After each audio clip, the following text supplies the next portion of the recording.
Where did the towers go? Where did the towers go? Where did the buildings go? Where did the towers go? 10 years you've been looking at this evidence, and you've pinned it down, and you've pinned it down, and where'd it go? Dust. Gone with the wind.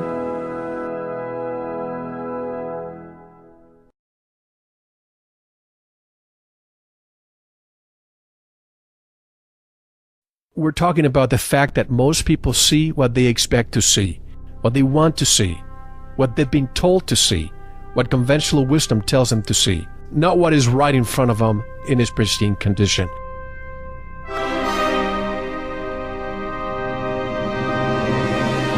They didn't burn up, nor did they slam to the ground, but turned into dust in midair. Although they were demolished in such a way as to look as if they fell, they did not fall at all. The buildings, in fact, mostly turned to dust before they hit the ground. You see the steel falling in midair, trailing dust. It's not hitting anything as it's flying through the air. So why is it turned to powder in midair? It's not pulverization, it's not vaporization. I call it dustification. The buildings turn to dust. Those towers literally disintegrated. They went into dust. How could so much steel and concrete just vaporize? Did it all turn to dust? It's incomprehensible for somebody to see something solid turn into dust. The buildings turn to dust in midair. If you look at it, you can see that.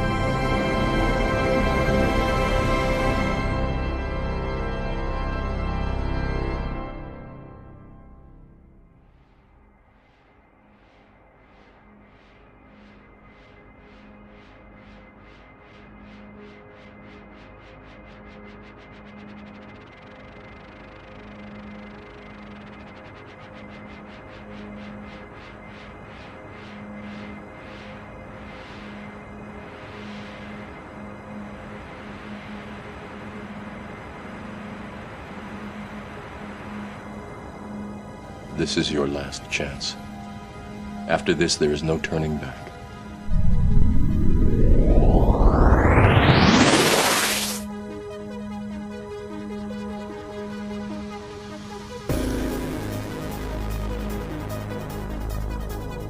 You have a steel beam flying through the air, and it's dissolving as it flies through the air. It's turning into dust, and it's not hitting anything.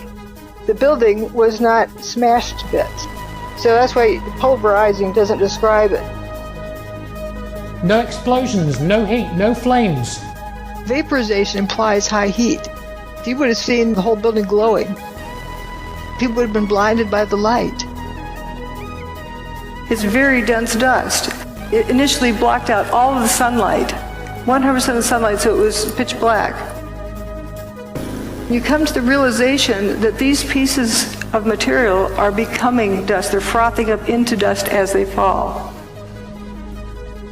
And if you watch some of these pieces, you can actually see them turning to dust before they hit the ground.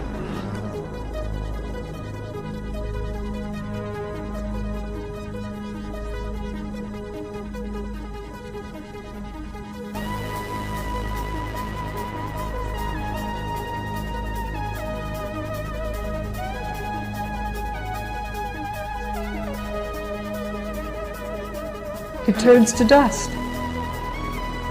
That's amazing. That is amazing. I mean, just like a Star Trek thing. It just, poof, it's gone. What we saw and what happened on 9/11 was something that we as the public had never seen before. What happened on 9/11, I believe today it was not a controlled demolition, it was not nanothermite, and it certainly was not the pancake effect of two planes hitting a building. There's a cluster of core columns that remains here. Watch what happens to them.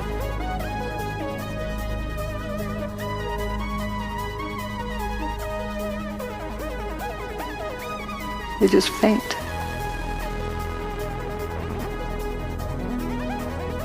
Here's Building 7, which is a 47-story building. It's like 650 feet tall, approximately. This has got to be over that.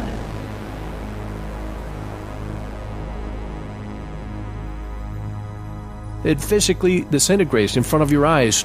Not concrete, but steel. You can see all of this just frothing up into dust. And it's also blowing downward. That's about 700 feet tall. If that thing tipped over, it would take out a few blocks worth of buildings. How's it going to go straight down? You got a 700-foot hole in the ground, dropping into?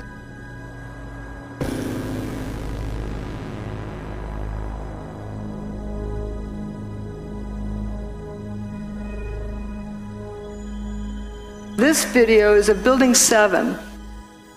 Notice it's one face and one face only that has this lather pouring out of it. If that's smoke, why is it one face only from ground to roof?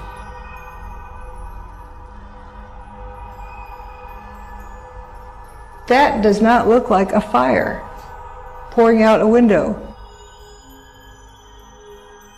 Is basically not touched at all. A few little fires in it. I mean, it was weird. It was bizarre. It blew out of one face of the building only, from bottom to top.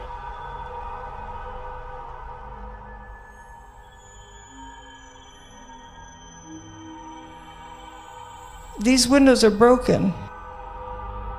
If it was smoke from a fire and it really needed to get out, why isn't it coming out these windows? If there's a traffic jam, why does it take the path of least resistance?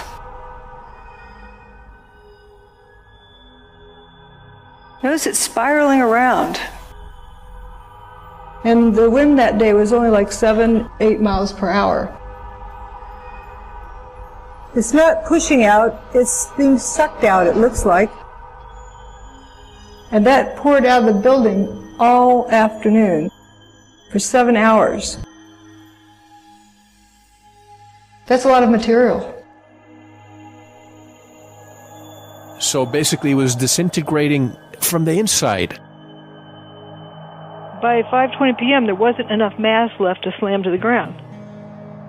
The walls were like an empty shell. I wonder how many people out there listening to us right now are just dumbfounded, looking at each other.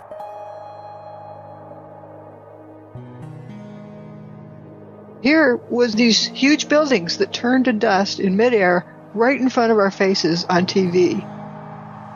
Why did so few people see that? Because they were told to see a collapse, maybe? It does not fall within their learned parameters.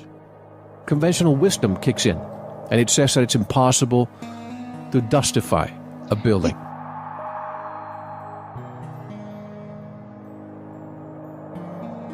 The buildings turn to dust before they even reach the ground. You can actually see this happening. You can watch any of the videos from the news channels. They all show the same thing. We thought we knew what we saw. A plane hitting the building should not turn the buildings into dust. We've got to start looking at this whole situation a lot differently than we have up until now. Free your mind. They just seem to crumble. This is not a theory, and it is not speculation. The proof is staring us right in our face. Can you call that a collapse? The building didn't burn up, nor did it slam to the ground, but turned into dust in midair. The 110-story tower disintegrated in just 10 seconds.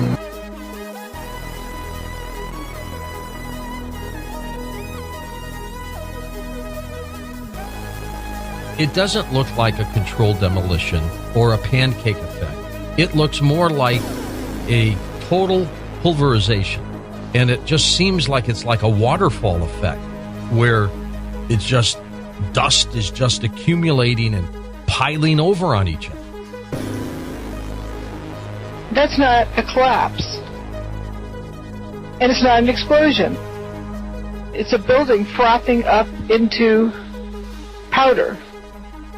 This is 110 stories of building turning to dust in 10 seconds. It just seems to turn into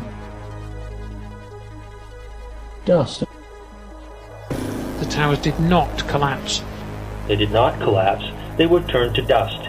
The towers were not brought down, but instead were turned into dust. We don't have a word in our vocabulary that describes that.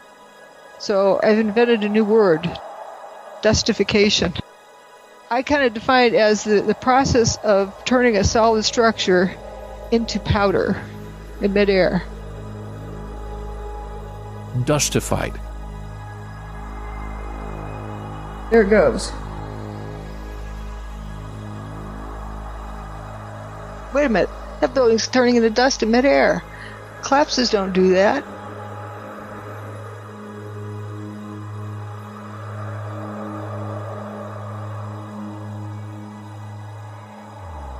The towers turned to dust. They turned to dust before they hit the ground, and that's all I'm going to say about it.